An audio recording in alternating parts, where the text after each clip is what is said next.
Hey there everyone, welcome to the Epilogue episode of FMA. Today we'll be looking at the current status of the series and pointing out some details that could be added or changed to improve it. We'll start with the former. So, as I've said previously, all 16 episodes of FMA have been completed, and as of now I see no reason to continue into Season 2 of Brotherhood. While Broho is still not a pitch-perfect manga adaptation even into its later seasons, I'd argue that's necessary purely because of the shift in medium. It's very well handled, and I see no reason to tamper with it further. Please comment if there's something in Brotherhood you personally think was poorly adapted that I haven't already covered, but I think this is where I can safely end FMABR's run. That being said, work on the project may not be over just yet. There are still some elements that could be improved with the tools we have, the first and biggest being recoloration work. While it would require someone capable of using color correction tools well, fixing issues like Alphonse's loincloth and Rosa's color scheme would be hugely beneficial. As of right now, fixing color issues like these across the board would be the biggest improvement one could make to the series. The second huge thing would be getting some new artwork for these scenes in Lior. Really all I need are stills based on these manga shots, and from there, subtitles could be used to cover the missing dialogue.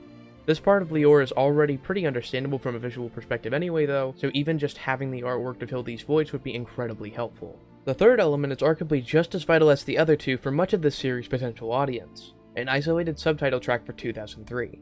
I mentioned this in the post on Original Trilogy in the FMA subreddit, but anyone who has looked at the files currently up knows that the only release currently present is a dubbed one. This has to do with the reframing work done to 2003 cutting off the subtitle track in most shots, and so the only way to make a sub release possible is if someone could obtain the subtitles to FMA 2003 in an isolated form. I could then overlay them over top the Japanese dub, and we'd have a sub release.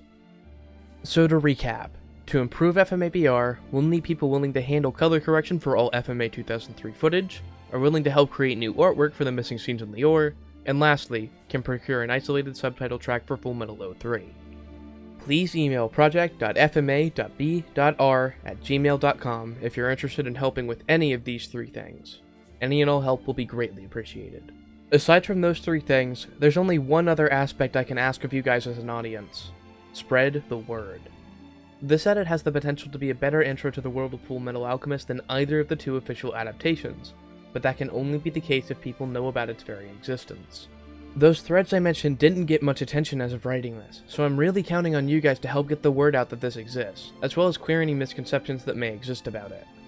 If any of these updates to FMABR happen, I'll be sure to let you guys know in future videos, but until then, this is goodbye. Thank you for enjoying FMABR. It's been a wild ride restructuring over 1,000 combined minutes of Fullmetal Alchemist, but as long as it can serve the purpose I set out in the first part of this whole escapade, it was all worth it. Until we meet again, this is the Gaming Siri, signing out.